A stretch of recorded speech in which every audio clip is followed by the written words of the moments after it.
Hi, everyone, and welcome to the second leg of the Clausura Tournament semifinals tonight in Liga Primera. We're here from the Estadio Independencia, home of El Tren del Norte, Real Estelí, as they take on the team you see in front of you. The lineups being announced: the Cacique of Diriangén from Estelí in the north of Nicaragua. Alongside James Coovey, I'm Ben Wilson. Happy to have you along tonight, as one of these two teams will be advancing after the 90 minutes, possibly stoppage time and penalties, are over to the championship round of the Clausura tournament, taking on either Managua or Walter Ferretti. James, again, great to be with you once again tonight. As you see both teams mentally preparing for the start of the match, we saw these two teams play a really exciting back-and-forth match last weekend. In the first leg, Estelí winning 1-0 at Diriamba against Diriangén with a super goal from Oscar Acevedo, and that was after Estelí had gone down to 10 men with a red card from Richard Rodriguez. So given all that, James, 1-0 to Estelí after one leg. A lot of work to be done for Diriangén. What are your expectations for tonight? Well, we talked a little bit before the broadcast, Ben. A pleasure to be with you once again. Looking forward to doing this game here with you this evening. And once again, we talked about it before the broadcast. Diriangén has to let it all hang out here, figuratively tonight and literally, because they've got to get something going offensively, unlike they were able to do the other against Real Estelí. And they got to get something in the net tonight and try to do it quickly, or else their season could come to a abrupt end. Not only is there so much on the line tonight, a trip to the championship round of the Clausura tournament. The Clausura, the second half of the Liga Primera 2019-20 season. Real Estelí, they've already been crowned champions of the Apertura, which was the first half of the season. But for those who are just joining us and haven't tuned into either the first leg or some of our previous broadcasts, this is the biggest rivalry in all of Nicaragua, El Clásico Nacional. So, James, you add that on to what is already a huge matchup when you consider all that's at stake. This tonight, the 119th meeting between the two most historic and most successful teams in Nicaraguan soccer. And with that, we are underway. Estelí, El Tren del Norte in the red and whites, the home team, with Diriangén, the Cacique, in the black and white. And we saw some of that rivalry derby aspect, James, certainly apparent in the first leg on Saturday night, and we'll see it apparent right here with our first foul inside the first 25 seconds. Yeah, these guys are excited to get this one going. We mentioned the magnitude of this ball game, that the winner moves on and the loser has to have their season end here tonight. So both these teams are aware of that, and they're both going to come out here and play very hard right from the get-go, as you've seen already. 40 seconds in, and we're already got a penalty. A free kick in a pretty good spot for Real Estelí. Took until the 74th minute to find the opener from Oscar Acevedo. It ended up being the only goal on Saturday night after Richard Rodriguez went out with a straight red card in the 68th. He's suspended tonight, along with Brandon Ayertis, suspended due to yellow card accumulation. He picked up a yellow on Saturday. So a few changes into the Estelí lineup as Fabrizio Tavano, one of those newcomers, sends in a pretty good free kick that is headed clear out for a corner. First of the night for Estelí, and a positive start for the hosts. Yeah, it was a great job right there for Real Estelí. Diriangén on the attack there, trying to get something going, as I mentioned early in the game here, but a great job fending that one off there by Real Estelí. Garcia back from injury with the first corner, and it falls right to Yon Mosquera. Just wasn't able to get a clean touch to it, James, but he came slashing through the 18-yard box and had a wide open look at goal. Yeah, Mosquera came through there in a hurry, had a great head of steam, and thought he might get something going there just in front of the net. Take another look at it here. Oh, it's just right there, but just unable to connect with that one. So a wild first couple of minutes. The free kick in a pretty good spot. Tavano, a good strike on the ball, getting a corner for Henry Garcia, who nearly picks out Mosquera in the first 2 minutes. And the things settle down a little bit. We can bring you the starting lineups if you've just joined us. Didn't see the starting 11s for both sides.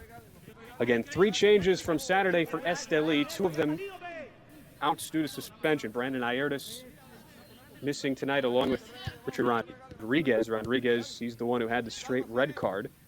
Jose Quijano also out of the starting lineup, although the midfielder and one of the elder statesmen on this Estelí club is on the bench tonight. So we'll run through the rest of the starting 11.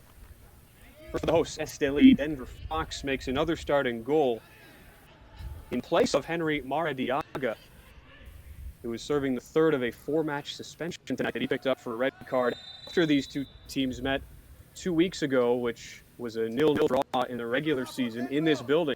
And Maradiaga was given a 4-match suspension for arguing with the officials after that match was over. So he's out again tonight and would miss the first leg of the championship match if Estelí were to advance to that.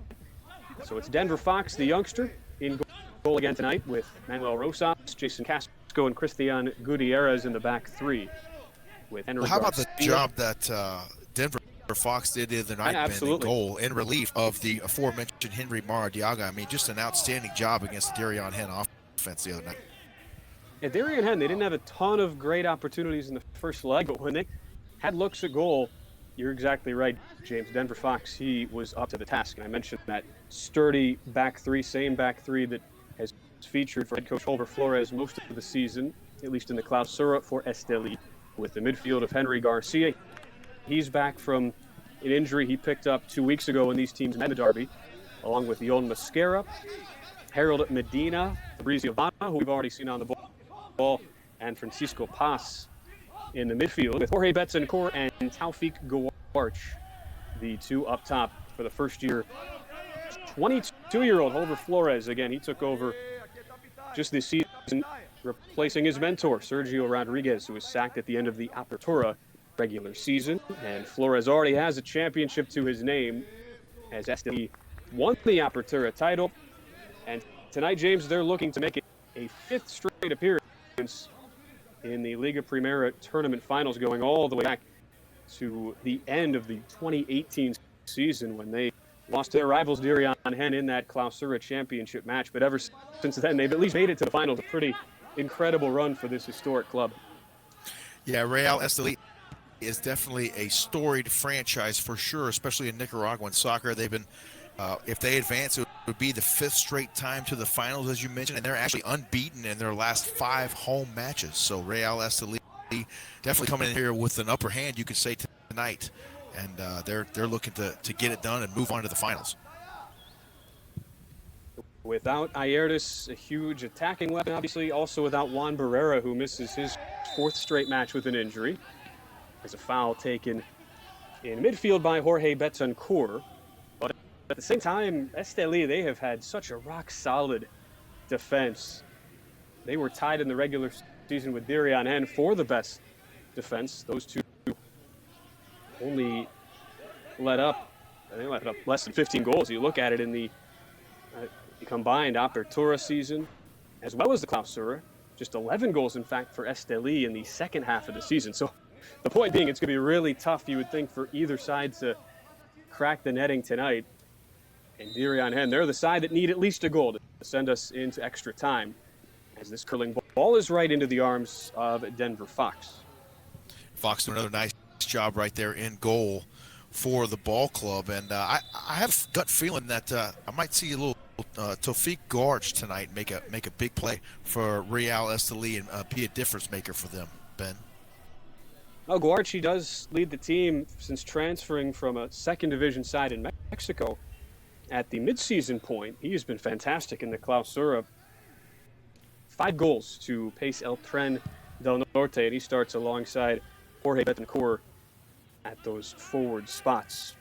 As we're about 7 minutes in, again, this is the second leg of the Liga Primera semifinal round, and we will most likely see a lot of hard challenges, just like we saw in the first leg. A number of cards produced on both sides, and Henry Garcia, who has missed the last 2 games since being taken out with a really hard challenge about a half hour into the previous meeting in the regular season between these 2 teams, and he wastes no time picking up a card in the 8th minute. Garcia with a very aggressive play there for Real Estelí, and Danilo Zuniga going to go down right there at the midline. Pretty hard, as you saw there on the replay. So you mentioned a moment ago, Ben, these guys are going to get after it. There's going to be a lot of hard charges coming into this game, and they're going to keep it going. And so a busy start to the evening for Nizar Sandoval, our lead official tonight. Once again, long free kick that is aggressively taken by Denver Fox. Speaking of the goalkeepers, as we've seen both handle the ball so far, you probably saw there was a brief moment of silence right before the start of the match. We've been given some intel. Want to thank all of our contacts with Liga Primera, keeping us posted from Nicaragua. They had a minute silence for the death of Diriangén's goalkeeping coach's mother. She passed away within the past week, so they held a moment of silence. And despite these two teams being bitter rivals, these are two that do certainly respect each other, and nice to see that gesture from the host tonight. Well, good sportsmanship at its finest right there between two quality ball clubs, and it's great that they were able to pay their respects in that fashion to the family, and I'm sure they appreciated it as well. Absolutely. In the meantime, Harold Medina nearly getting in on goal. It ended up being a pretty nice save by Ronaldo Espinoza to close off that angle for Medina. Yeah, they were charging in quickly there on Espinoza. So speaking of Espinoza, we can, again, if you just joined us and missed seeing the full starting 11 for Diriangén, they've made 5 changes from Saturday. You can't really blame them as they get the flick on, looking to find Bryce Roman screeching forward into the box, but a good job by Christian Gutierrez to get back. There's another look at Medina. Great little move to nutmeg around Eric Tellez, the captain for Diriangén, and would have been some kind of goal to open the scoring. Boy, that would have been great right there. An excellent job in goal once again by Espinoza. He had to get on his back for that one, or excuse me, for Denver Fox, but a great job once again there for number 22. So you have Espinoza in goal for Diriangén. Kevin Gonzalez, along with David Jarquin, who's been a seldom used defender this season, but a big ask for him tonight. He steps into the back four of the 4-4-2, along with the captain, Eric Tellez, you saw a moment ago, and former Estelí player.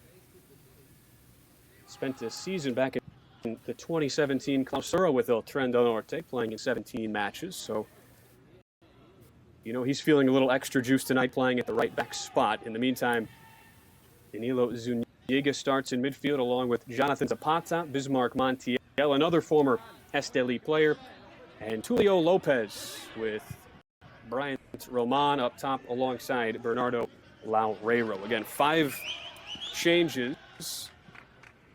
2 of them were required. I mentioned how Brandon Ayerdes out due to yellow card accumulation for Estelí. Same thing goes for Diriangén with a couple of their players, as Jason Coronel and Marvin Fletes, a couple important players in the midfield, are out tonight due to yellow cards they picked up in leg 1 on Saturday, earning them 1 match suspensions. Also, Daniel Martinez, one of the youth team players, he is out of the team tonight after starting each of the last 2 matches for Diriangén. With Alvaro Hernandez and Abner Acuna, they're out of the starting 11, but available on the bench tonight. So certainly a lot of changes, James, and not too surprising, you think, right, to see, given all the needs Diriangén comes in, trailing 1-0 in the tie and going out on the road for the second leg. Well, you'd kind of be surprised, but if they weren't making the changes and trying to get something done, they realize the desperation of the situation, and they know that they got to win this game to move on, and they're trying to do what they can to give their team an advantage. You mentioned 5 lineup changes for Diriangén. Only 2 of those were forced by the suspension, so those coaches really trying to get all they can out of these players tonight. Look, Gutierrez manning that right back position for Estelí. I was saying earlier how they've been so good defensively. Both them and Diriangén have been the best 2 defensive teams in each of the separate seasons, the Apertura in the fall, the Clausura in the spring. You combine both of them, and Estelí only seeded 25 times across those two campaigns overall. Diriangén, pretty good in their own right, only 27 goals they've allowed. Again, there were 36 matches played in the combined Apertura and Clausura seasons. So it just shows you how hard it is to find the back of the net when you play either of these teams, and that's only ratcheted up given that we are in a big derby setting tonight from the Estadio Independencia. It should be noted that without any fans, of course, makes the atmosphere a little bit different, James, as that is, I know we've talked about this in the past, but it's been the ongoing efforts by Liga Primera as the country of Nicaragua continues to protect its citizens against a possible coronavirus surge. But overall, they've been really lucky to see so few cases, and that's why Liga Primera remains one of the only leagues in the world still playing right now. Yeah, that's pretty interesting. Them, along with Belarus, as we talked about the other night, the only two countries in the world right now that are still playing live professional soccer, obviously with no fans in attendance for the safety and the well-being of the public. But I think the Liga Primera is just fortunate at this point that they're able to keep playing, and they're doing everything they can to make sure and keep everyone safe while they can still continue the tournament. Another foul in a pretty opportunistic area of the pitch. Bernardo Loureiro, who has been such a fantastic goal scorer. He and Danilo Zuniga, each with 5 goals in the Clausura, tied for the team lead. Loureiro right now pleading his case with our lead official, Nitzar Sandoval, who should be pointed out that out of all the referees in Nicaragua, he is the official with the most Estelí matches called this year. So take that however you want to, but he at least has seen a lot of these El Trendo Norte players, and for that matter, a good amount Diriangén. But the players will be familiar with him.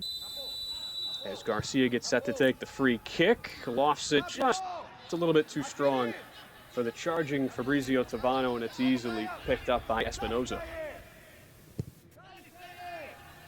Oh, yeah, good save there right by Espinosa. I think I'm a couple of seconds behind you here, Ben, but great save there that time for Ronaldo Espinosa, the 20-year-old from Managua in his second year with the ball club. Another foul against the visitors from Diriangén, and this time you get a look at Jorge Betancourt, who's been like an Iron Man this year for El Trendo Norte. This is his 38th appearance. You think about it overall, 18 matches in both Apertura and Clausura. Estelí, they played 5 matches in the Apertura tournament last fall, and this is now the second match they're playing in this tournament in the semis after getting a bye through the quarterfinals. So you think about that overall, James, in a season that has featured over 40 matches, Jorge Betancourt has played in 38 of them. Not too bad. Not bad at all. That's a wealth of experience. And if you think about the grind of an entire season, you mentioned the amount of games that are played between the Apertura in the fall and then the Clausura season in the spring. These guys are top flight athletes, and they have to be in top flight shape to be able to perform at this kind of a level deep into a tournament like this. Second corner of the night for Estelí, taken by Henry Garcia. Good ball right in front of goal. Nobody could get the final touch. That flashed right across the face of Ronaldo Espinosa. And it stays, for the time being, 0-0. Right in front of the net there. Espinosa, a great job. He was in good position that time and fended off the attack. Second good chance from a corner for Estelí. Again, they lead 1-0 on aggregate after Oscar Acevedo scored just his second career goal in his 60th game with Estelí off the bench in the 74th minute Saturday in Diriamba.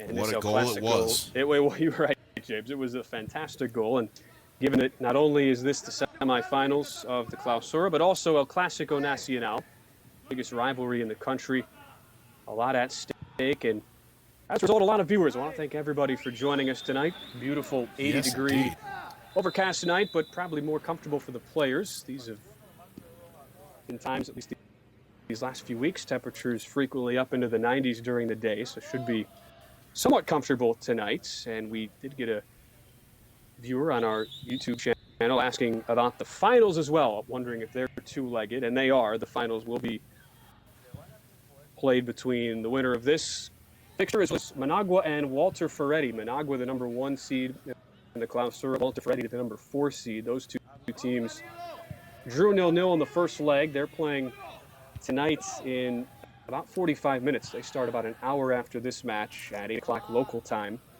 in Nicaragua. That match being played in Managua. So the winner of these two will face off. It will be a 2-legged final. And if Managua were to win, they would get the home field advantage and would host the second leg. That's how that works in this Clausura tournament. Yeah, we should be able to provide you with a couple updates probably late in this one on that game, and we'll check in and see how that one's going. From Estelí's point of view as the number 2 seed, and really both of these teams, although I think for Diriangén, James, more worrying about can they find a way back after being down 1-0, going back on the road on aggregate. But if you're Estelí in a pretty good position, at least as of right now, they'll be rooting for Walter Ferretti. That would give Estelí not only home field advantage in the final, but would also give them an automatic berth into the CONCACAF League's round of 16 tournament. The CONCACAF League is a club qualifier for the CONCACAF Champions League, and Nicaragua in Liga Primera, they get 2 of those spots into the CONCACAF League qualifying, and the order is given by where you finished in the overall table. They take the Apertura and the Clausura champions. So there is still something to be played for Estelí, even though they've already qualified by winning the Apertura. But if the tournament champions are split, meaning one team wins the Apertura, one wins the Clausura, the team that gets the automatic advancement into the CONCACAF League is the one that was higher in the overall table. And Managua did win the overall table this year. Yeah, Real Estelí, a lot to play for tonight, not only to advance to the final, but as you mentioned, a lot on the world stage as well at stake for them here tonight. And whoever ends up that second berth out of Nicaragua, they have to go through a qualifying round to get into that CONCACAF League round of 16. So a whole lot of different factors to keep straight, but the main one being if Estelí draws or wins, of course, tonight they will advance to the finals, while Diriangén, a 1-0 win for the Cacique would send us to extra time as we'd be at 1 on aggregate. Any other win for Diriangén would give them the overall victory and the advancement into the finals. And we hope all of you folks at home got that, because there'll be a test here after the first half, right, Ben? I know, absolutely. I was going to say, we'll be keeping everybody peppered with those. That's great. Those possible, result outcomes throughout the night. I was going to ask you, James, we're about 20 minutes in, nearing the halfway mark of our first 45. Given everything we know and what is needed, especially for the visitors tonight, Diriangén, they need something special. What have you made of the approach for the Cacique in the opening 20 minutes? Well, we had a flurry of activity there when we got started, and then everything has kind of seemed to settle down now. Everybody's kind of dialed into the game a little bit, and I'm waiting for somebody to break one open here in a minute. I think somebody is going to put one in the net very shortly, and we'll have a goal on the board here momentarily. And this ball headed back from Gutierrez. Good job by his teammate Manuel Rosas to cut off the charging Bryant Roman, young 18-year-old from Nicaragua. Maybe he can be a difference maker tonight. James, he's missed the last 5 games due to injury. Yeah, he needs to step up tonight for his ball club, and they would love nothing more than for him to do that and help them get to a victory here this evening.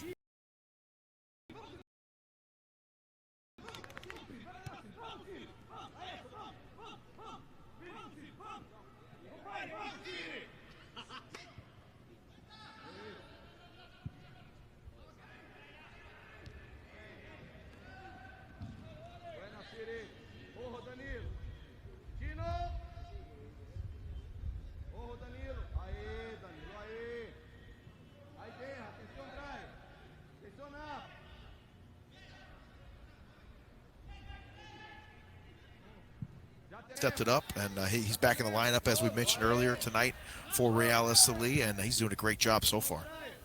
Absolutely right. Henry Garcia.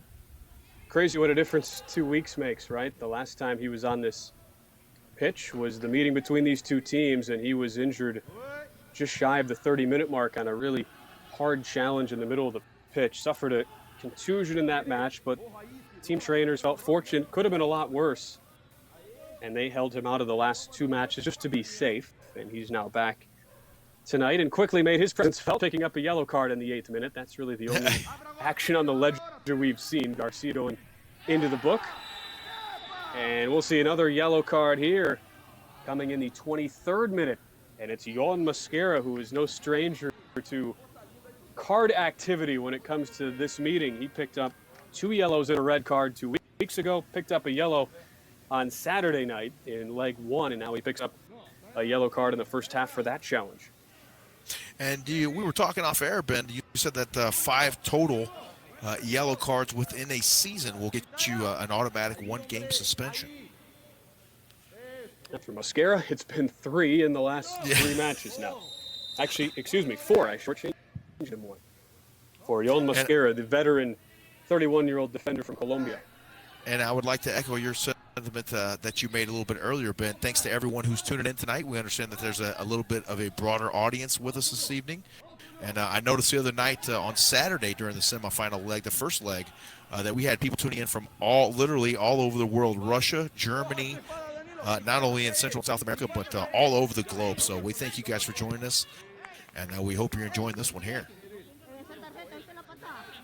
Anytime you have big-time matches, as we have tonight, determining a spot in a country's club championship round, a reason to watch no matter where you are, especially everything that's going on tonight, or has been going on throughout the last month or so with everything shut down.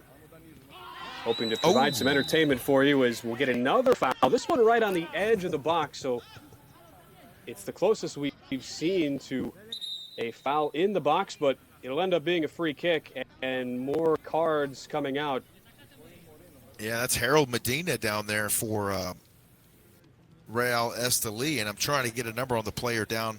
He seems to be writhing in pain there for Diriangén. Get another look at it here. Yep, the turn from Medina and gets crunched on the charge by Tulio Lopez, who did not play in the first leg. Lopez started 2 weeks ago in that 0-0 draw here at the Estadio Independencia, and he looked to get the worst of that, but he will go into the book. And now the question becomes, James, can he return? Tulio Lopez, the 24-year-old in his 2nd season now with the Cacique. Yeah, they both took a pretty good shot on that one there. It looks like Lopez seems to be sitting up at least now, which is a good sign for Diriangén. I don't see the other player for Real Estelí quite sitting up yet, but they both took a pretty good shot there at the corner of the box. Now that Lopez has found his footing, he will be greeted by the yellow card from Isar Sandoval. So Lopez... Making sure all his teeth are in, I think, there for a minute too, Ben. Yeah, not a bad idea to do after that challenge. And Lopez becomes the first to receive yellow for the visitors of Diriangén. And when this all clears, we will see the El Tren del Norte line it up from as good a spot as you can ask, right on the edge of the box. What sort of magic can the hosts come up with? A goal would almost end the tie, you would think, giving them a 2-0 aggregate lead. Is this going to be Guarch on the kick? I believe it is. Oh, boy. Also have the captain, Manuel Rosas, stands ready. But it looks like he will leave it to the 28-year-old Mexican, Taufik Guarch. Deflects right off the 3-man wall. It was Laureiro, the Uruguayan, has that deflect off his shoulder. So the wall does hold steady for Diriangén, but still a corner. And good to see Medina, who just took that big knock a moment ago. Left-footed 18-year-old steps to the far corner flag. These guys are tough. That was a heck of a shot they took on that corner right there, Ben. Good to see them both back in action. Low effort this time. Looked like it hit a hand, and it did. Spotted immediately by both referee and players of Diriangén on the other side. So back to the Cacique, who again need a goal on the road.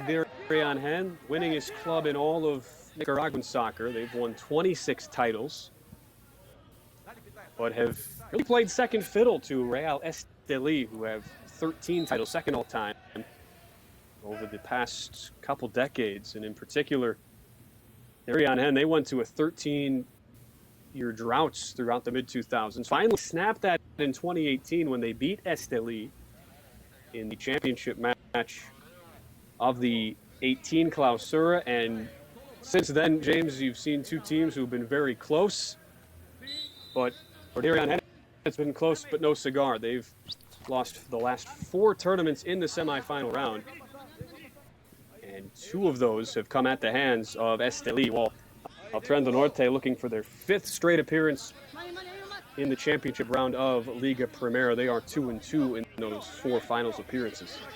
Well, Diriangén is just simply trying to keep up with the Joneses right now, and in this case, the Joneses are Real Estelí.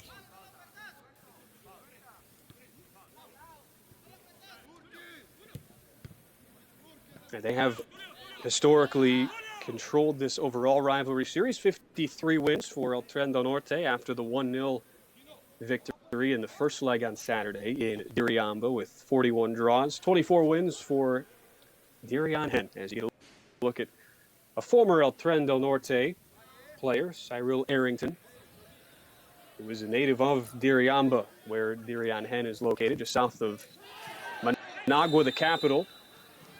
It looks like a handball will be called. So we've seen a couple now whistled against Estelí in the last couple minutes, but this one in a much more advantageous spot for the visitors of Diriangén, and it's the star striker Bernardo Loureiro who will tee this one up. Loureiro, in his first year with Diriangén, transferred over on New Year's Day, actually, of this year. A free transfer was Loureiro from Cerro Largo in Uruguay, where he spent a couple stints playing in his home country, but no stranger to Liga Primera, and has been in some big playoff moments with Walter Ferretti, where he spent 5 seasons. What can he do here? Fox Coming up ready in goal there. Yeah, Fox is ready. Here comes the free kick, and it just whistles over the bar. Wow. Good look for Bernardo Loureiro. 56 career goals, nearly had a 57th. Get another look at it here. That one had some smoke on it. Right just over the top of the crossbar.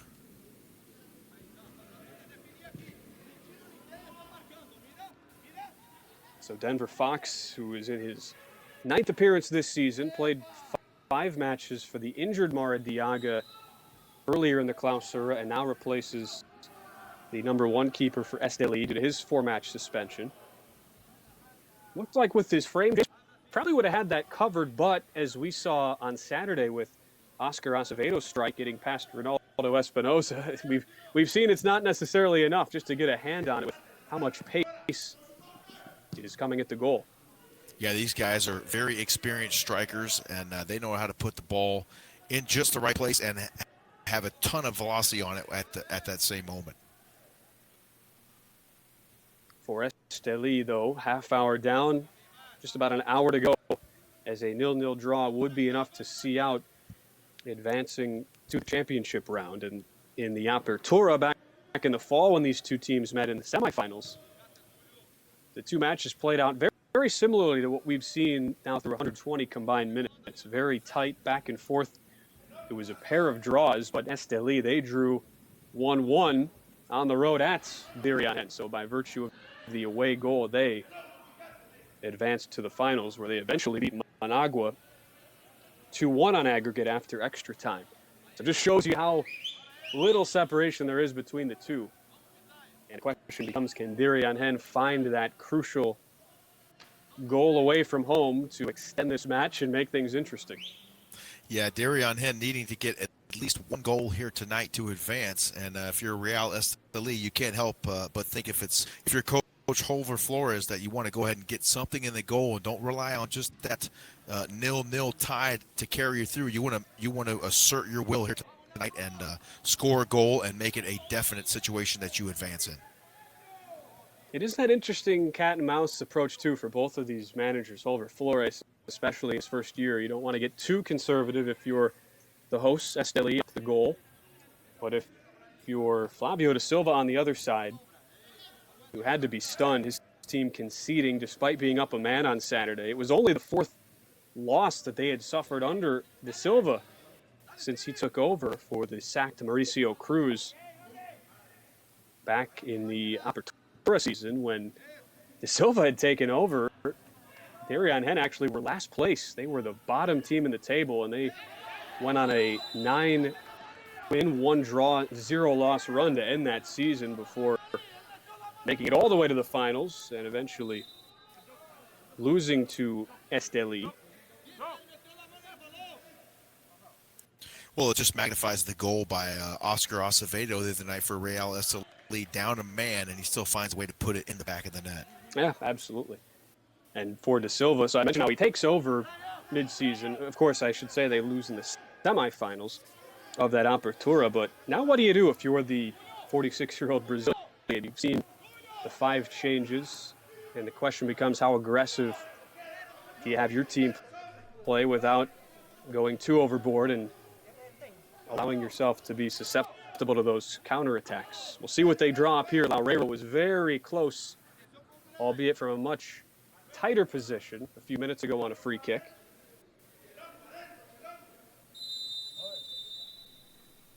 Here he comes again. This ball, though, headed clear and out of play by Manuel Rosas for a Diriangén corner. And don't forget that Bernardo Laureiro scored the game winner in the quarterfinal for Diriangén. So might have some magic up his sleeve still. We'll see. That would probably be the leading candidate. You look at the body of work for Bernardo Laureiro, who gets ready to take this corner. Low ball looking near post, but he'll want that one back. Trying to pick out Bryant Roman. And that's as easy of a corner for Estelí to ever defend. Nobody had to touch it as it hits the side netting. And another Denver Fox goal coming up.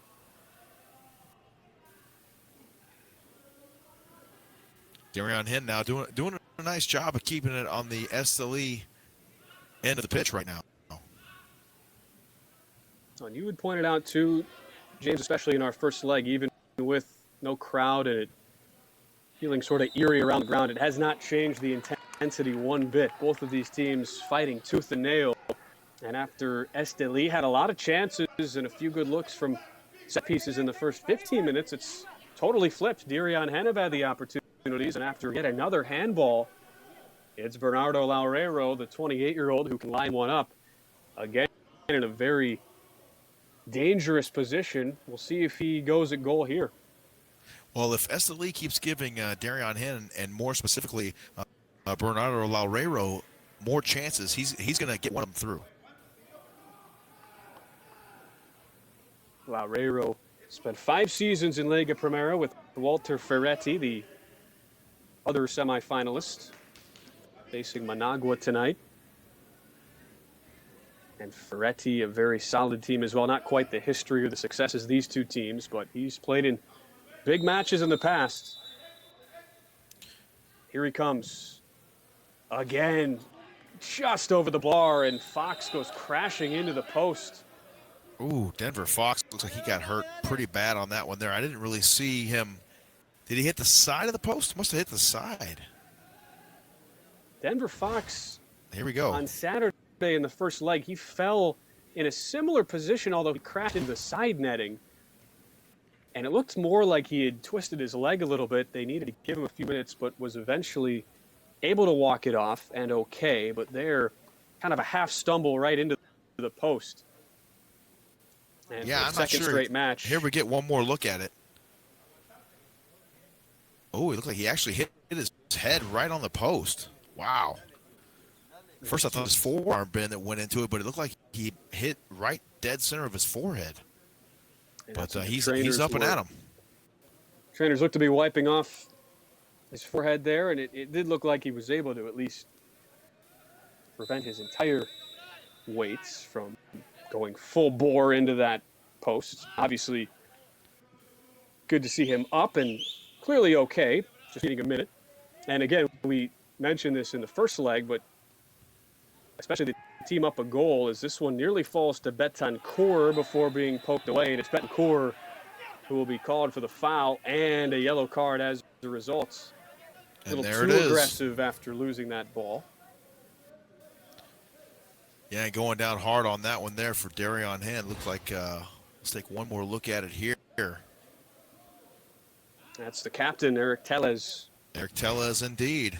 Number 5. So another yellow card there for Real Estelí.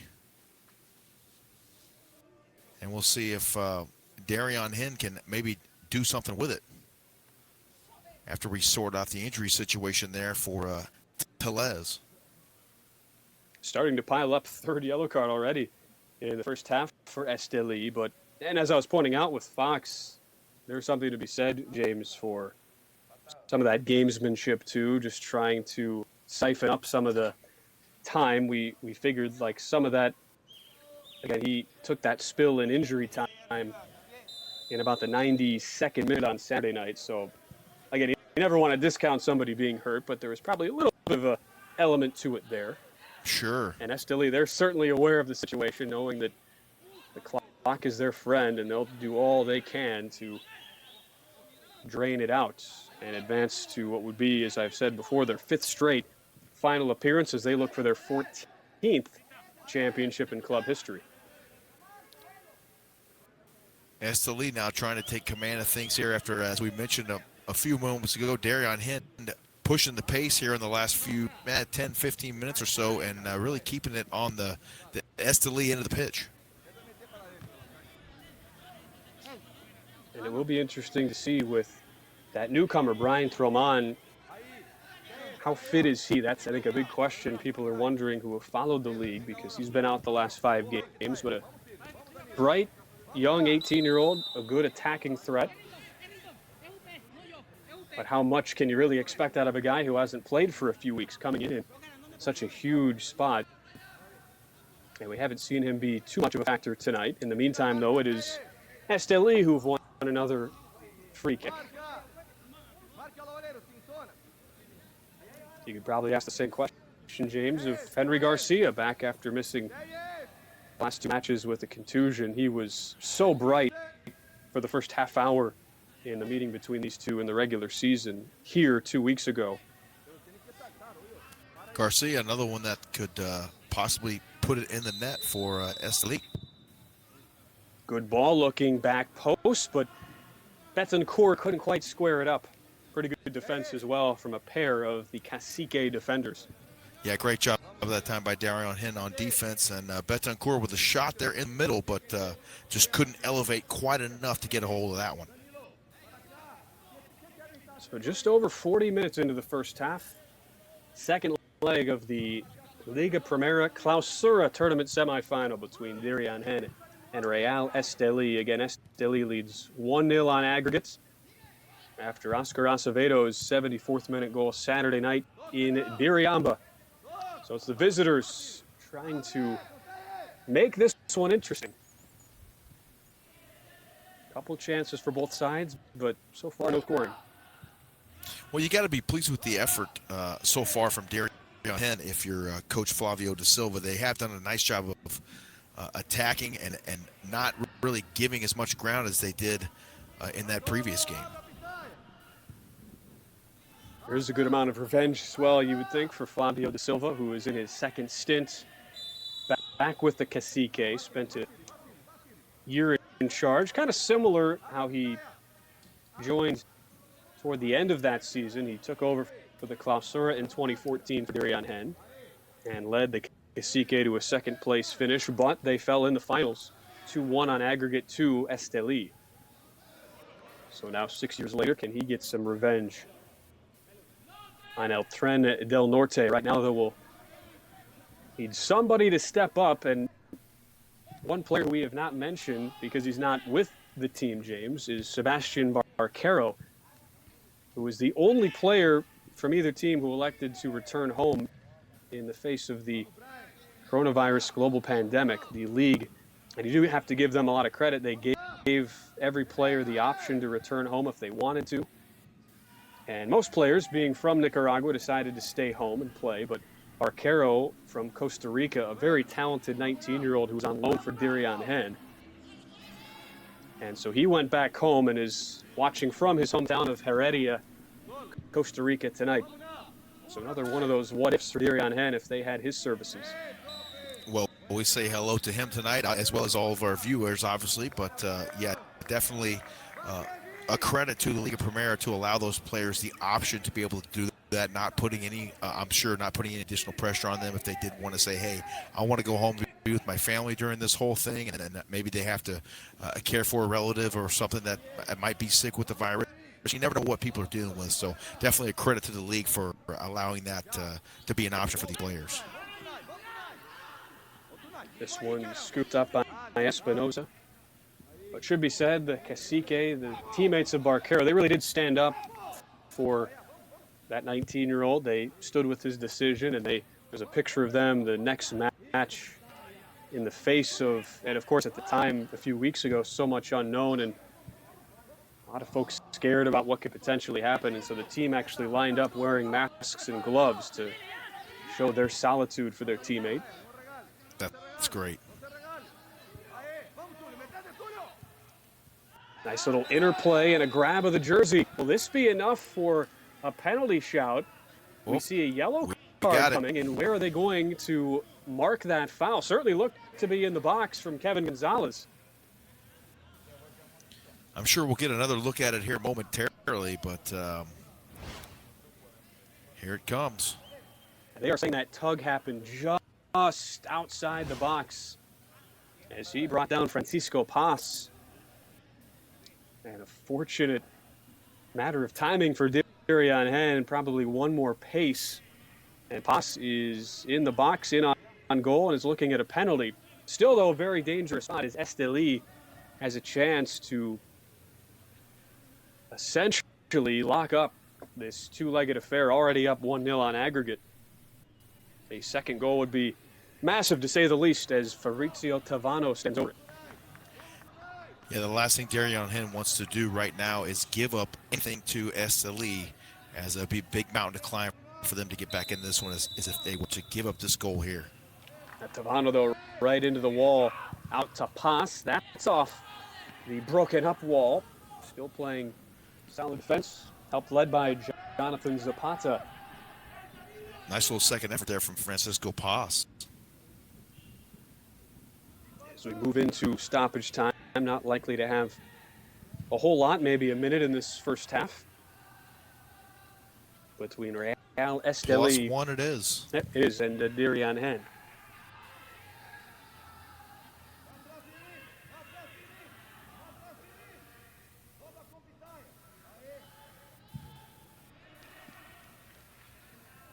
A late corner earned, so maybe one last chance to put some body forward as Tavano comes over to the corner flag. They take it short for Estelí, trying to catch Diriangén off guard.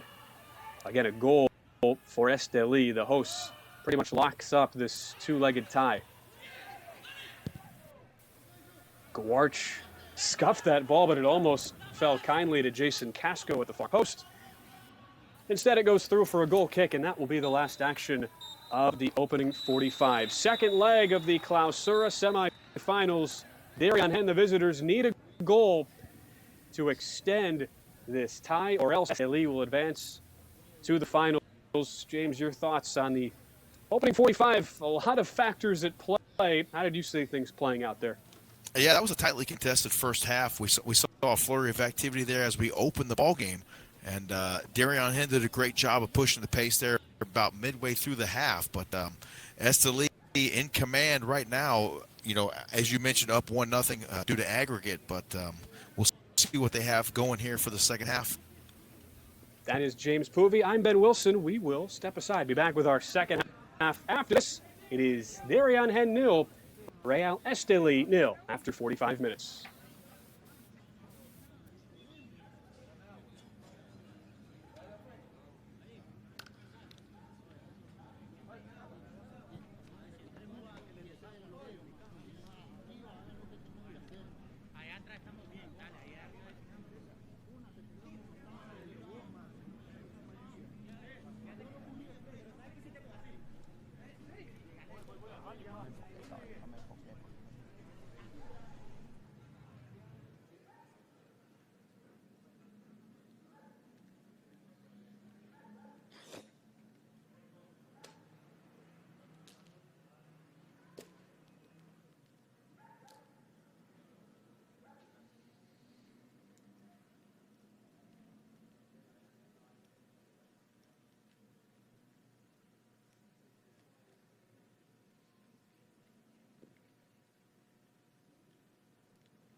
Welcome back to the Estadio Independencia, where we have 45 minutes to go in our second leg of this Liga Primera Clausura tournament semifinal matchup between Real Estelí and Diriangén. Ben Wilson back alongside James Poovey, so happy to have you along on this Wednesday evening. A beautiful night in Estelí, Nicaragua, the northern part of the country. Two best teams in Nicaraguan soccer history going at it tonight, but the big storyline, James, is the 1-0 lead on aggregate. Estelí with Oscar Acevedo's 74th minute goal Saturday night in Diriangén have given El Tren del Norte the 1-0 advantage, and now the big question is, can Diriangén find the overall equalizer? It was a pretty even Ok, ya se puso a rodar el cuero en el Estadio Independencia. Arrancamos segundo tiempo. Entra el conjunto del cacique Diriangén que visita hoy al Independencia en el norte del país. 152 kilómetros de Ciudad Capital. Y es Francisco Esteban Paz, el cuervo, el que mueve el cuero. Por el costado se va la pelota. And they're able to play a little bit comfortably, if you will, but they don't want to be too comfortable because they know that Diriangén knows that it's do or die for them tonight, and they have got to get something done. Well, teams with good chances in the first half. We also saw a good amount of cards as well. We'll see how that figures into the equation. Yon Mosquera, Jorge Betancourt, both picking up yellow cards, in addition to Henry Garcia, who was the first into the book, while Tulio Lopez picked up yellow as well for Diriangén. Both right away now, Diriangén's getting after it here early in the second half. Kevin Gonzalez with a nice shot on the far side there a moment ago. It was Larrero who tried to head it straight up for a teammate, found its way back to the Uruguayan, but couldn't get a clean shot on it. These are two teams, though, who were a little bit shorthanded, each having players suspended due to yellow card accumulations that they picked up in the first leg. Brandon Ayertis for Estelí, and Jason Coronel and Marvin Fletes for Diriangén, while Richard Rodriguez, who had been in great form for Estelí, suspended one match due to the straight red card he picked up in the first leg. Right now, it's the visitors pushing forward, but a low cross, unable to find anybody in the box for Diriangén. Aggressive play here to open up the second half, but that's what you want to see when you're scoreless, and it's do or die right now in this game for both teams, essentially, but especially Diriangén with the down 1-0. After a foul, it is Bernardo Larrero. He's had a couple of good looks on free kicks as we do get our first substitution of the night. You see Jorge Vargas coming into the match for Tulio Lopez. There's Larrero. Pretty good ball, but the first head was from Manuel Rosas, the captain for Estelí. He has been so reliable on that back three, and he sends it out of play, or sends it up play, keeping Henry Garcia a chance for a little counterattack as Garcia presses forward to the edge of the box. You see the speed that the 28-year-old has on display. Nothing called after that big collision as both players go down. But Garcia, trying to lead the one-man counterattack, gets as far as the edge of the box before he's spilled onto the turf, and we'll see how big of an injury this is for both involved. Well, that last play there, you saw one of the best defenses in the Liga Primera on display there for Real Estelí, and then they brought it the other way in a hurry. But now, a couple of hard injuries there, both teams right now. Those guys went down pretty hard right there on the edge of the box. So we'll see what happens after this.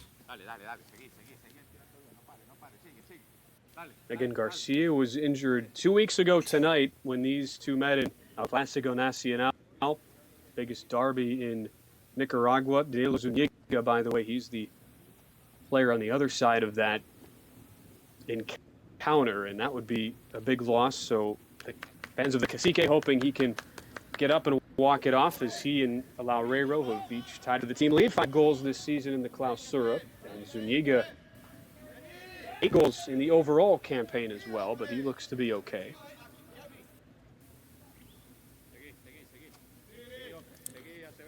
Now for Diriangén, bringing it out. But with Garcia, we had talked about it earlier, he'd been at the center of some pretty physical play, taken out of the game at the 30-minute mark when he suffered a contusion in the regular season meeting, and then wasted no time, picked up a yellow card in the 8th minute on a pretty hard challenge, and there collides with Zuniga. Again, these two teams fighting for a spot in the championship round, which will also be a two-legged affair between either Managua or Walter Ferretti. They kick off in just a couple minutes as it's crossing toward the middle and hauled in by Ronaldo Espinoza. So that's what's on the line tonight. And if things were to end right now, James, it would be Estelí would advance 1-0 on aggregate. We'll see. And so far tonight, Ronaldo Espinoza has done a great job in goal tonight against Real Estelí, not letting anything in right now because he knows the importance of this game. And as you mentioned at the end of the first half, one goal here by Estelí, and it's just about over for Diriangén. One indicator of how serious that Flavio da Silva, the first-year head coach in his second stint back with Diriangén, understands, as a Betancourt chase attempt results in this being swung in but blocked out. But you look at what we've seen in the lineup for Diriangén, James, over the past few games. They've had one player from their youth team called up to the big club each of the last 5 matches, actually. They've had like Daniel Martinez, Jeremy Rodriguez, Jefferson Munoz. That combination has started in a starting 11 position in each of the last 5 matches. Well, not tonight. They've gone with a full senior club, trying to get as much experience but also fresh legs as possible as Diriangén, the visitors, try to climb the mountain, even though it's just that one-goal mountain, but of course easier said than done. Finding the back of the net on the road against the best defensive team in Liga Primera. Well, the fact that Diriangén is able to bring up those younger players from essentially their farm system and have them come up and be successful and be able to compete at this level, it just speaks to the depth, the overall depth of the ball club as a whole. And Estelí, for their part, they've featured some youngsters as well, including the keeper, who brings that cross attempt in. Ended up being more on goal. Denver Fox starting for the suspended Henry Maradiaga. And the number 2 keeper for first-year manager Holver Flores, who, by the way, is the same age as Denver Fox, 22 years old. Youngest manager in Liga Primera history. And I would think, for that matter, James, just about the youngest manager in any country. I was going to say in professional soccer anywhere, maybe. 22, that's amazing, Ben. But he has seen his fellow 22-year-old, Den Fox, perform admirably well in goal. And Estelí, their youth team, they're also holding the concurrent U20 competition right now. And the Estelí U20 side, they won earlier tonight, 5-1 on aggregate over Juventus to advance to the championship round of that. And Edgar Castillo, who we had seen feature pretty heavily in the Clausura. He scored 4 goals in 12 matches this spring after being called up to the big club for Estelí.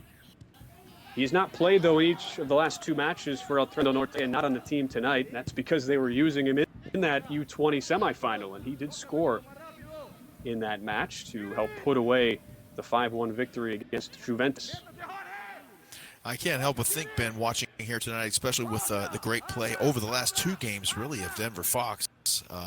Some of the younger kids that might be watching tonight in the Bluefields area of Nicaragua, thinking, hey, I could be a pro soccer player too.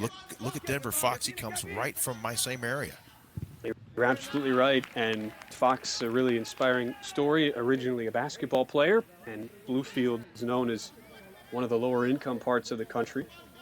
That's what it's all about, though, giving hope for the youngsters. And a lot of those youngsters featuring heavily tonight for both teams. In a big moment, too. Biggest rivalry in the country with a lot at stake. This shot attempt from Laurero headed clear, but another corner for Diriangén. That was a great header there for Tofik Guarch for Real Estelí. Normally a forward, but he's playing back in defense now. Another ball in from the corner spot for Loureiro. Cleared out toward the far touchline as Garcia gives chase.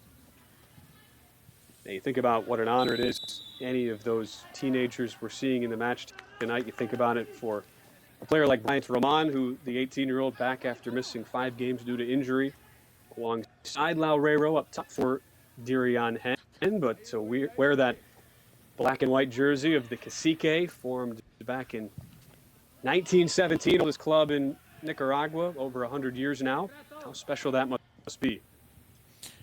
I can't imagine the feeling of just being able to be a part of such a long-standing tradition and a successful tradition of soccer in your home country. It's just got to be a feeling that you can't even describe. Of course, for fans watching back in Diriangén, about 3 hours south of Estelí on this Wednesday night, knowing they need some magic to avoid having the season come to an end, and it would be the 5th straight loss in the semifinals since Diriangén snapped their 13-year drought of titles with their country-leading 26th title back in the 2018 Clausura when they beat Real Estelí 3-2 on aggregate. Kind of volleying back and forth right now. Both teams right in the middle of the field. Now they're going to break it loose a little bit. Harold Medina, the 18-year-old, giving chase, shoulders his way into the box. Good battle as the captain, Eric Tellez, ends up winning out, but still it's alive for Garcia. His shot deflected out of play, and a corner for Estelí. Tellez not happy. He thought there was a foul with Medina.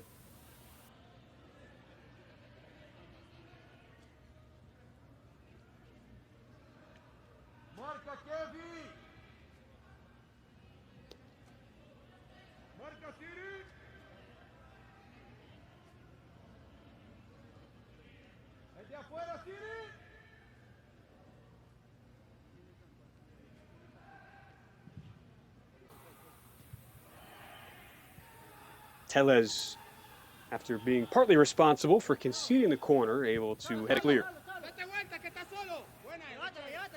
We've seen one substitution so far for Diriangén with Jorge Vargas, the Colombian, in, and it's the second straight game he's been used as a substitute. Also saw him as a sub in the regular season meeting here in Estelí.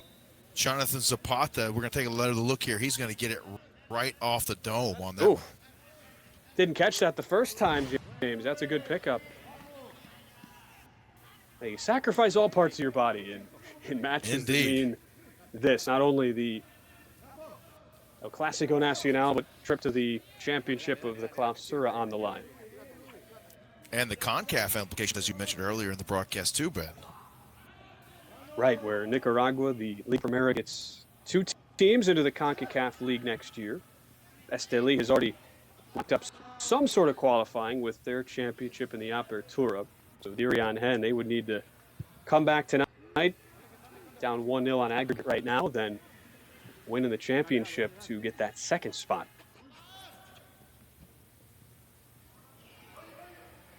A giveaway ball coming in for Guarch, but a save made by Espinoza as Diriangén a little too casual at the back. Nearly a disaster as Guarch had a chance to make it 1-0 and make it 2-0 on aggregate. We'll get another look. Yeah, take another look right here. Tofik Guarch almost made him pay. They caught him just going to sleep a bit there, as you said, Ben, but they got to be careful with that. He almost snuck one in on him there. And that was the former member of El Trento Norte, Cyril Arrington, who is one of the 4 international players that you're allowed to have. That's a new rule in Liga Primera. You get 4 non-Nicaraguans on the roster. And so Arrington from El Salvador, but who's a naturalized Nicaraguan citizen, in his first season now with the Cacique, nearly a brutal mistake. Just never saw the speedy Guarch charging in on the center back Eric Tellez. And you see Guarch has Arrington been close right there. a few times tonight. You mentioned Cyril Arrington. He had 1 year with Real Estelí in 2017 as part of the Clausura tournament. In 17 games, he had 0 goals. course, he's a defender. Don't want to be too hard on him, but you know, it's always a nice excuse if you do play in that back line. As we near the hour mark, still looking for our first goal. It's Garcia. Fancy footwork into the box. Garcia over the bar. That ball has some speed on it there from Garcia. Looks like we have an update from the other semifinal game. 10 minutes in right now, Managua 1 and Walter Ferretti 1. So that one's knotted up 1 apiece, Ben. Fireworks early. They are inside 10 minutes and already both teams scoring. It was 0-0 in the first leg between those two teams. So right now, the number 4 seed, Walter Ferretti, they would advance via away goal. Of course, a lot of time left in that match. Special thanks to our stat crew back in the broadcast truck, too, for that one. Absolutely. Betancourt seeks it out on the edge of the box. But taken away by Bismarck Montiel. He's the other former Estelí player who actually transferred directly from Estelí to rival Diriangén at the start of this season. Is able to get the clearance. And now Arrington, hearing the commentary of James Poovey and his 0 goals with Estelí in 2017, has a goal, has a shot from long distance, but well wide of the goal. Ambitious more than anything. I'm not going to live that one down, I have a feeling. That's a big development, though, in the nation's capital in Managua, with Ferretti getting that away goal. And Estelí, who feel like they're in complete control of this tie, up 1-0 on aggregates again, getting the away goal on the first leg. If that somehow holds, if Ferretti is the team that advances as the 4 seed, it would mean Estelí would have home field advantage, similar to how they've had home field advantage as the 2 seed in this tie against the 3 seed Diriangén. That one's into the popcorn cart there, Ben. Think it's out tonight, James? No fans allowed? You think maybe just have a go, you know, practice your craft, popping the corn? Yeah, it's sitting up in there in the loge level. It's just sitting dormant right now. They do have a nice baseball facility. Yeah, I saw that from the helicopter view we had there during halftime. Pretty awesome. So, you know, never a bad time to practice making popcorn, no matter where you are. Certainly. Especially in a 0-0 match right now, 63rd minute we go into, and you do have to wonder too what sort of subs we'll start to see. This is usually that 5-10 minute period of time where coaches make their big alterations. Diriangén, they got to pull out all the stops here tonight. There's no more tomorrow for them right now. The Cacique brought in Vargas at the start of the half, replacing Tulio Lopez, who picked up the yellow card. So everybody clean right now from a card standpoint for Diriangén. Estelí, they have a trio of players on the pitch right now who have picked up yellows, with Mosquera, Garcia, and Betancourt.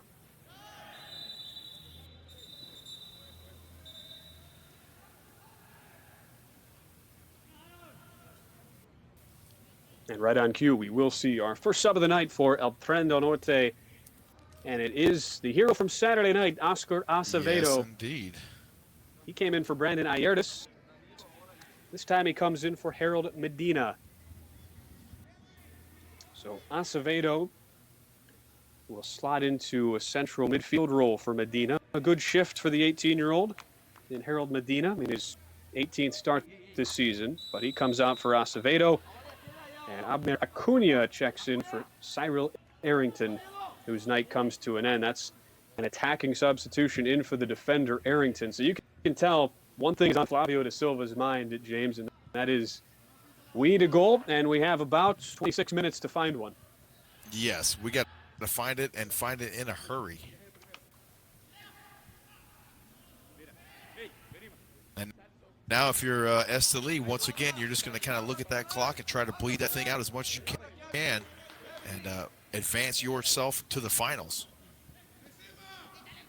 So you have Arrington, who is in a right-back role, out for Acuna, who's played more in a left midfield role and will certainly push up the pitch.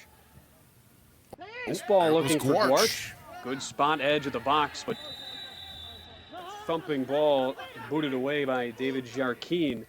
Has stumbled over himself as he sent it out of play. I think it might have taken a touch as well from Guarch, and actually they'll bring it back, calling a foul on Taufik Guarch. Ooh, I don't know about that one there. That was a little close, Ben. Yeah, look to just clip that cleat of Jarquin as he came through. Maybe a slightly heavy touch for Taufik Guarch trying to control the ball. But it stays 0-0, getting towards that last chance time for Diriangén, trailing 1-0 on aggregate. Who wants it more? Can Diriangén get something going right now? Maybe catch Lee off guard. Diriangén's got to push the pace a little bit more right now. You saw Jorge Vargas there a moment ago, 14 in the black and white. The sub at the start of the half for Diriangén, trying to push forward. And here he is now on the ball. Can a Colombian be the difference? Of course, Diriangén, they're trying to ignore some of the recent trends, as they've really struggled on the road, like a lot of teams recently. Barrero, though, keeps it alive. Vargas would like to do better on that cross. Easy for Rosas to clear out, but a collision and a foul resulting in a yellow, and it looks like this will go on Diriangén. Jonathan Zapata with the yellow card there for the Cacique. Zapata in his first year with Diriangén, his second stint, so he's been with them 4 years overall. And you see there on second look, little tug around the waist of Henry Garcia. That's so tough to keep the speedster in front of you. That's kind of like the pass interference call, Ben, to avoid the touchdown in football. Just got to be done. Another giveaway, though. This ball takes a slight deflection off the boot of Tellez. Henry Garcia was screaming for it on the right side of the box. Again, it's he and Guarch in that front line. But for the second time this half, Diriangén not really handling all of its bases on that back three. No, they've been a little sloppy there on the defensive end lately. Of course, they do have a heavy attack-minded lineup, desperately looking for the goal that would extend this match, but so far have come up empty. And more frustration as a little shove from the sub entering the game, Cunha, as he pushes Jason Casco out of play. Approaching the 70-minute mark, Ben. About 20 more minutes left here for Diriangén to try and find a goal. Now, the bad news for Diriangén, they have gone winless in their last 5 matches on the road. 3 draws in that span, but of course a draw tonight will not help the visitors. The Cacique down 1-0 on aggregate. And they have either drawn or lost their last 9 visits to this stadium, the Estadio Independencia, over the last 3 years. Hasn't been since Thanksgiving week in 2015 that Diriangén won in a tournament format on the road at Estelí. And it was the last time they got a road win in this series. 1-0 win on aggregates back in the Apertura semifinals of 2015. It's been mostly Estelí who have dominated since then. They try to go to 6-2 all time in the tournament format in the meetings between these two teams. Just over 20 minutes. You can tell right now Diriangén trying to get something going on offense, but Estelí doing a great job on defense right now, and they're keeping them out. A 1-2, James. It was certainly a trial by fire for Holver Flores, the 22-year-old, when they appointed him the manager at the end of the Apertura regular season, and he made it through with a more than passing grade, won a championship in his first real competition, the Apertura tournament, and you just wonder, Estelí, they've seemed like a team on a mission, playing so well. On the other side, only 1 loss at home in the Clausura, 3 wins and 2 draws in their last 5 coming into tonight. And they just seem to be so organized at the back. And that will always pay dividends in these two-legged affairs like this, where you need to score at some point if you want to crack through and advance, especially against Estelí. Yeah, you got to have the goal scorers if you want to be able to advance in the tournament. And Estelí with a wealth of riches on their roster.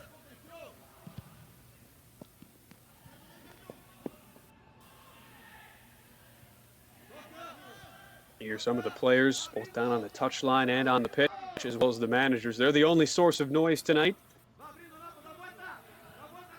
Gives it a little bit of environment, though. I like it. And of course, everybody in Nicaragua still feeling fortunate to be able to play, as the country that they've been designated a level 1 country, which is the least impacted by the current coronavirus pandemic, but still to be safe, keeping fans out. You see a few of the event staffers able to sit in the Estadio Independencia, but obviously a far cry from the normal near 8,000 that can fill it. Now, are you aware, Ben, if they're in full lockdown there as well in Nicaragua, or is it just basically like big public gatherings and sporting events are kind of a no-go right now? Essentially, yeah, the same thing as we've seen worldwide, avoiding the public gatherings. So they have not been in complete lockdown. But obviously, everybody encouraged to be smart. That's, I think, the name of the game right now. A chance for Garcia to push forward. He's had a couple chances in the half. Henry Garcia stood up, though, well by Eric Tellez, the experienced captain of Diriangén, and keeping Cacique alive for now. The experience there for Tellez won out over Henry Garcia on that one there. Just 3 years difference in age there, but... And for international soccer fans, you might recognize Tellez if you watched the Gold Cup back in 2017, which the U.S. men's national team, of course, featured heavily in. But Tellez did play in a couple of games. He's been on the Nicaraguan national team since 2010. With a foul taken here, Mosquera hits the turf, but it will be a free kick for Estelí. As the clock continues to tick down on Diriangén, the visiting Cacique still in need of a goal, down 1-0 on aggregate. Mosquera helped up by Bernardo Laureiro. Everybody knows as you get into that final 15-20 minutes, James, certainly that some of that gamesmanship, the time wasting is going to be on display. Yeah, somebody's going to be in slow-mo every now and then, especially if you're Estelí. Not going to be in a big hurry at all. Let that clock keep on ticking. Second closer to the finals. In the meantime, we're here at 0-0 in the 73rd minute. It has been a goal fest in the nation's capital, where it is now 2-2. Just over 20 minutes in. Second leg between the top-seeded Managua and fourth-seeded Walter Ferretti, and they are 2-2 on aggregate after a 0-0 draw hosted by Walter Ferretti on Sunday. So right now, Ferretti, they would advance. That'll be something Estelí is able to hang on. Again, they are through with a 0-0 draw tonight on the virtue of their 1-0 win Saturday night in Diriamba. They'll be paying a lot of attention to that match. As, of course, makes his second substitution of the night. Marlon Lopez from Managua, the nation's capital, makes his entrance. Well, some offensive fireworks for sure in Managua tonight, Ben.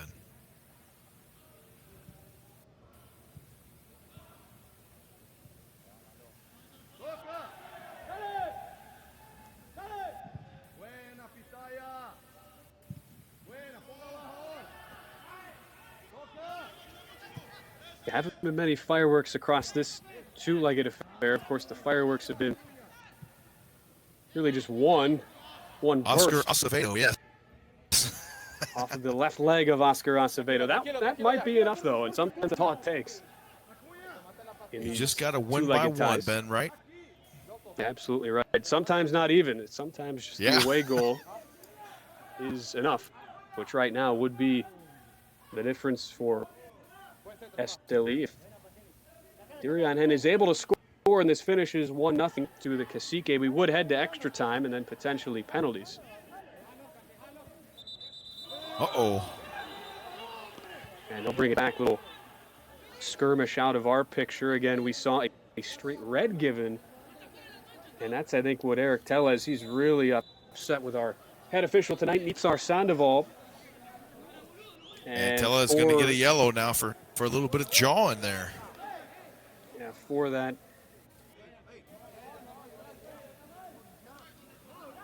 It is into the book for Eric Tellez. The captain probably echoing a lot of the sentiments for the Cacique. We'll see if we can get another look. Ooh, that was pretty good defense right there, Ben. Frustration definitely setting in right now for the Cacique. Obviously, we're scoreless here in the ball game, but they're essentially down 1-0 with the earlier results. So the frustration is definitely showing itself here in the late stages of this one for Diriangén. In the first leg, for those of you who didn't see it, it was the 68th minute where an off-the-ball skirmish broke out and resulted in Richard Rodriguez picking up a straight red card. Another hard challenge. This results in a free kick. It's Acevedo this time. And he goes into the book about a minute after Tellez on the other side went in. So this is all when the magic happened in the first leg. You had the flurry of yellow, that's right. He had the red card on Saturday night in the 68th minute to Rodriguez, and then it was Acevedo, who you see right there, number 23 in red. He had the goal in the 74th minute with his team down a man, and now in about the same spot of the game tonight. Brings down Jorge Vargas. Wasn't me, he said. Wasn't me.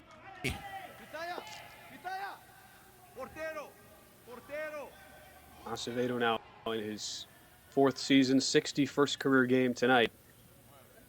If you looked at the reaction in Estelí, the people who cover El Tren del Norte, they were calling it un señor goal. I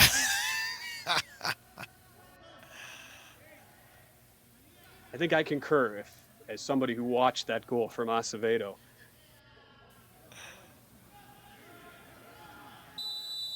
That's the difference right now, but what can Diriangén do? Good ball in from Laureiro, just took a flick up and over the bar, and it stays alive. Corner coming for the Cacique. Looked like Jason Casco, the center back, was able to flick that one up to safety.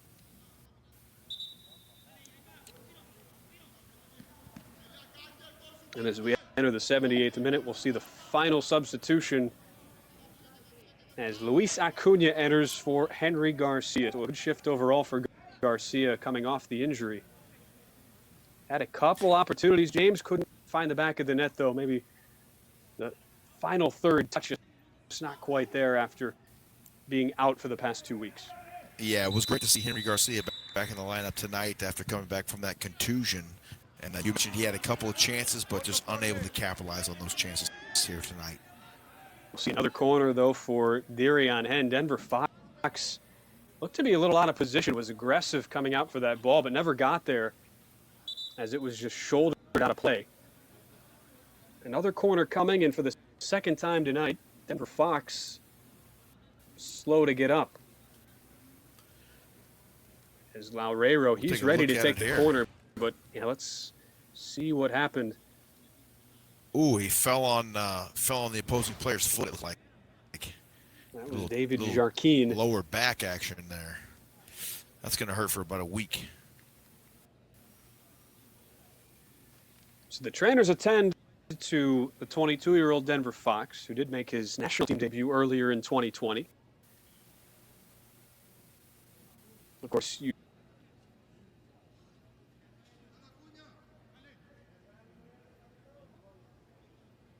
tiene amarilla ya.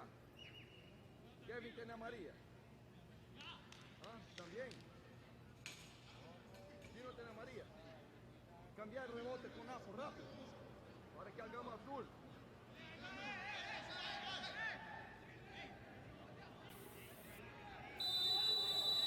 So Fox looks to be okay. Corner from Laureiro, another good ball, but it takes a flick up and over the bar. The official says last touch, though, by Estelí. So another corner. And the free kick, then the corner, now the corner, as it's Loureiro with a bit of pep in his step, the 29-year-old understanding what is at stake. Yeah, Loureiro would love to put one in here.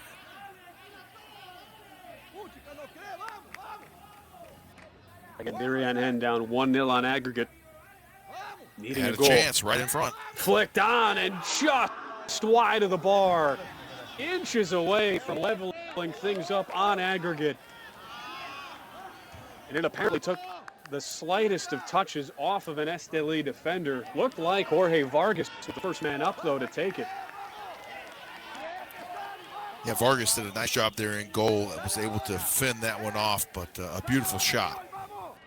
Another great ball from Loureiro, whether it's the outswinger or in-swinger. The lefty takes it. This one sent out to Danilo Zuniga. He'll try his luck. Another ball in the box. Blocked once, blocked twice. Another deflection. Wow. Sends it over the bar. As Tellez had the final crack. And again, Estelí somehow holds strong in defense. Denver Fox in goal once again there, Ben. A great job in front of the net. A couple of chances there for the Cacique, but unable to get it in. Diriangén, they know the momentum's on their side now. Not his best effort on this cross from Loureiro, and a chance for a potential counter for Estelí. Some great chances over the last 5 minutes for Diriangén, but still unable to find the netting, and they trail 1-0 aggregate. With now just, you would think, about 10 or so minutes, maybe a couple more when you factor in the added time left in the semifinal tie. The pressure is going to continue to mount here for the Cacique. They know that the time is running out, and they got to get something done here quickly. And Estelí, as you can see, taking their sweet time and trying to bleed out the rest of this clock. On cue, they go short with the corner, not wanting to give up possession. It's the newcomer into the match, Luis Acuna. Hadn't played in either of the last 2 games. The ball scuffed as Betancourt, the intended target from Acevedo, but ended up hitting an arm of a El Trendo Norte player, and a chance for Diriangén to reset. Acevedo got twisted around there a little bit. Lucky he didn't twist his knee on that one. But a cheap giveaway from Diriangén right off the free kick. Sent right to Luis Acuna. Although it comes to nothing. You just get the sense, James, Diriangén, all the momentum right now. They know they're on the front foot. Just a matter of can Estelí, more than anything, hang on over the next 10 minutes. Right, yeah. The pressure really right now is on Estelí to make sure and hold off Diriangén, because Diriangén is able to let it all hang out now here in the waning moments of this one. Taufik Guarch, again, looking to take some seconds off the clock. Instead of pressing forward, takes it into the corner. I wonder what your thoughts on this strategy are, James. Of course, a goal basically puts it away. You would be up 2-0 on aggregate. You feel like it's too early to go into that time-wasting mode, or would you be doing the same thing here if you were Estelí? I'd kind of be doing the same thing, just kind of reset every now and then, maybe dribble it around a little bit, tire out that defense a little bit more of Diriangén, but Diriangén can't take too much time more off the clock. They've got to attack, try to get in there and get a steal, and they got to be a little bit more aggressive on defense so they can get it going on offense as well. We just kind of look at that replay from the near goal, really the first of 2 near misses for Diriangén. David Jarquin, who has not scored in his 46th now appearance in his career for the Cacique, was, what do you think, James, 6 inches away from connecting right on the goal mouth. So close, right in front there, Ben. Another nice save that time from Denver Fox. And fell to Acuna, kind of a half chance for the substitute from Diriangén, playing for his hometown club, but didn't get much on it, just sending it on a hop to Denver Fox in goal. And a good job by Taufik Guarch to keep the ball in play on the far touchline. Looking for Betancourt, but he's shouldered off the ball. Guarch has had a number of nice plays tonight for Estelí. Yes, you think about that near miss where Jarquin, all he has to do really is just get a boot to it and it's in the back of the net. And then the subsequent corner that saw 3 different cracks with Fox basically sprawled out and the net essentially empty. You look at a sequence like that, James, you can't help but think, is it just not going to be Diriangén's night, or tie for that matter, when you think about the opportunities they've had over the 2 legs? Certainly more opportunities tonight. Yeah, I would agree with you right there, Ben. I mean, it's going to be tough for them to get another perfect storm, if you will, like they had a few minutes ago. And they had a number of chances right there, but just couldn't do it. Acuna, edge of the box. Nice couple of dribbles as he works on Acevedo, the goal scorer in the first leg. But let's not discredit that defense for Estelí. They're the ones keeping them out of there right now. And Bismarck Montiel has a go from distance, but just curls that over the bar. The former Estelí player trying to find some heroics against his former club. But it stays 0-0 again, 1-0 on aggregate, the Estelí lead. Trip to the Clausura Championship on the line.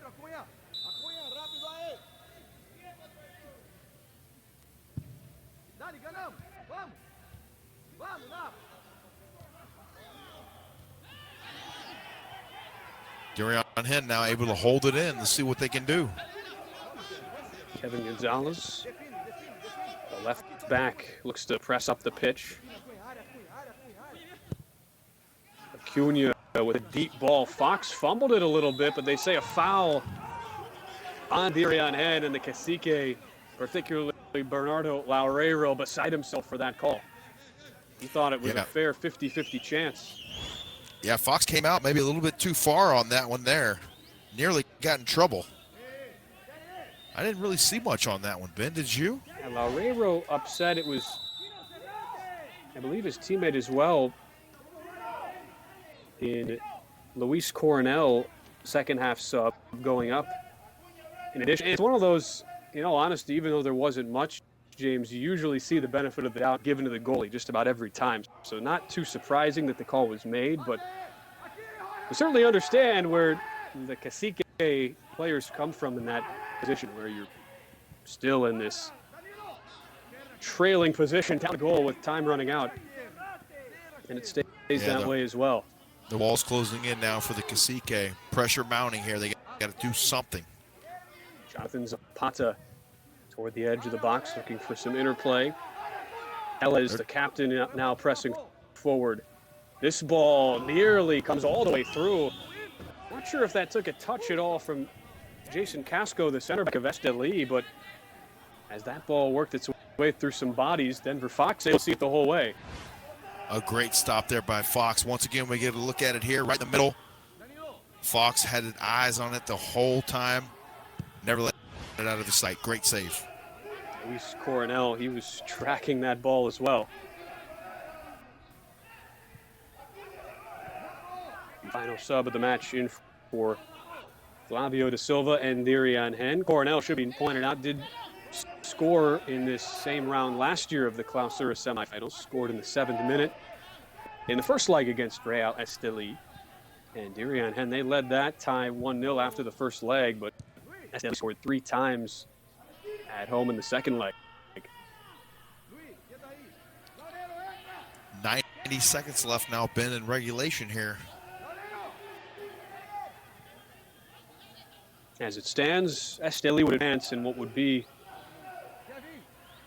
as just about a low-scoring affair as you could possibly have outside of 2-0 ties back-to-back. But it looks like Oscar Acevedo's 74th minute wonder strike from about 25 yards out will be the difference. Not only that, but the fact it came with his team down to 10 men in the first leg. Off the left foot, a beautiful goal as he crossed the box there, just across the top of the box, and he pinned it in the upper left corner, and it was beautiful. Estelí, of course, you see them trying to argue, delay Bernardo Laurero taking this free kick, while Diriangén furious. They want play to continue, get on as quickly as possible, and we'll all be looking toward the touchline to see how many minutes of stoppage time we get.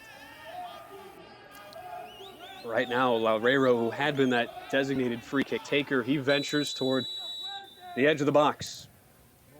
Chipped in deep, takes one bounce in the box, and this one's skied over by Zuniga. There were a couple appeals for handball, but didn't look like any of them were really, truly founded.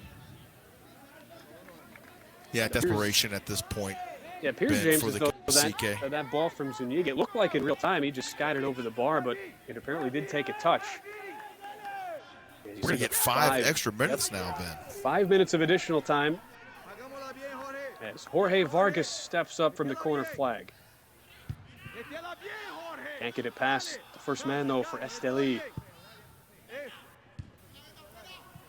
Once again, let's not discredit that defense for Estelí, doing a great job here. Holding out the Cacique. Yeah, as Vargas tried to send another ball in.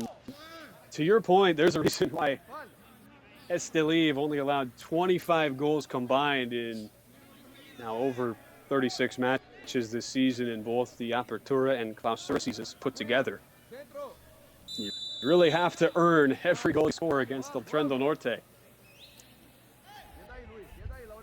Very tight match tonight and a tight semifinal the other night. Yeah, just 4 minutes left in stoppage time here. Estelí winning 1-0 in the first leg Saturday in Diriangén. With the winner. March tackled there by number 17 for Diriangén. Kevin Gonzalez, right, who came up and had that probably half-hearted knock, all things considered. When you think about some of the fouls we've had over the two legs. Little form tackle there, Ben. Yeah, the foul on Guarch, but gives him a chance, trying to burn some time, chipping it in for Acuna. And Acuna right now has absolutely no desire to go toward goal, just trying to see things out. Little keep away now. Francisco Paz briefly in control, but sees it taken away. 5 minutes again of stoppage time, and 3 of those minutes remain. Winner to face either Managua or Walter Ferretti, who are tied right now 2-2 going into halftime on aggregate, and Ferretti would advance due to away goals as they've scored 2 on the road in the first half of that match tonight. We'll see if we can get an update on that other semi here for you before this one's wrapped up. Will there be one more push for the Cacique? It will be their 5th straight loss in the semifinal round. Estelí trying to make it their 5th straight appearance in the final. Fox able to collect. The confidence from Denver Fox is amazing. He comes out just 22 years old, but plays with such confidence. In nervy moments tonight, but he's stood tall in goal. Has come a long way since his appearance about a month and a half ago. He started in net while Mara Diaga, the top keeper, was injured for Estelí, and saw his team lose 2-0 at Diriangén in Diriamba. So you think about the strides Denver Fox has made in a month and a half since. Just about a minute and a half. And the big shoes to fill for Denver Fox coming in for Maradiaga, so just very impressive. Henry Maradiaga, again, he's serving the 3rd of a 4-match suspension tonight, so he'll be missing the first leg of the final. That is played. Now here's the question, Ben. You got Denver Fox on a hot streak. Do you put Maradiaga back in there if it comes to that second leg game? Right. And that is what Holfer Flores, the 22-year-old himself, will have to decide. Now, you'd think they'd go back to Maradiaga, the 30-year-old with so much experience. He was named the best keeper at the 2019 Apertura tournament. But it is a good point you make. Not having played, will have been for 4 games. As we're into our final minute of stoppage time. 0-0 in this match, but 1-0 on aggregate. Real Estelí with the lead overall. And so the hosts now just trying to play keep away and see this one out. And frustrated, tired looks on the faces of the Cacique, who have given it their all tonight. And they'll be looking at a 3-hour road trip back home. Out for a goal kick, as Marlon Lopez couldn't keep it in play. Final 10 seconds to go. How lenient will Nitsar Sandoval, our official, be? The answer is... Not very. That's it. Oh, that's it. Sandoval blows the whistle as this one comes to an end. No goal scored tonight, but that means a win for Real Estelí. All the El Tren del Norte needed was a draw of any kind, and they get it tonight. Good chances for both sides, but neither able to find the back of the net. There was a flurry between the 75th and 85th minutes. A few glorious chances for the visitors, Diriangén, but the Cacique could never find what would have been an equalizer in our overall match. And James, it's Estelí who advanced to their 5th straight final in the Clausura tournament. Indeed. Congratulations to Coach Hover Flores and the rest of the Real Estelí squad there. An outstanding game tonight and a great defensive effort from them tonight. You mentioned their prowess within the Liga Primera, and it was on display here this evening. A lot of chances for the Cacique of Diriangén, but just unable to capitalize on some of those. They had a flurry of activity when we opened the game. A lot of action there towards the end of the first half, and then you mentioned the 75th to 85th minute, a lot of action there, and we thought maybe Diriangén could find something in that time frame to get on the board, but just unable to do so. And credit to Real Estelí for another outstanding effort here tonight. You saw Oscar Acevedo just a moment ago, number 23 in red. He will also again be remembered as the hero tonight, even though he didn't have a part in any scoring in this match. It was his 74th minute goal in the first leg for the substitution, Oscar Acevedo, that ends up being the difference as Real Estelí advances to the final to face either Managua or Walter Ferretti. Those two are tied right now 2-2 at halftime. So we'll see who ends up prevailing as Estelí now turns their attention toward the final. 5th straight tournament in Liga Primera. They've advanced to the final. They'll be looking for their 14th win in team history in that matchup while Diriangén season comes to an end. Their 5th straight loss in the semi-final round. James, despite not having any goals tonight, a lot of fun, though, over these 2 legs, and to see the back and forth between two sides playing, always interesting, more than just a singular match, to have the chess match literally that takes place between the two managers trying to find their way through these 2 legs and get to the final. It was a lot of fun, at least for me to watch. I'm sure you feel the same way. Oh, yeah, it was a great time. I had a great time doing the game with you, Ben, and over these last 2 games, really. And it was great to see the chess match back and forth. Both these teams know each other, a storied history between the two, and they really gave it all in the semifinal. And congratulations once again to Estelí for advancing, and congratulations as well to Diriangén for making it this far.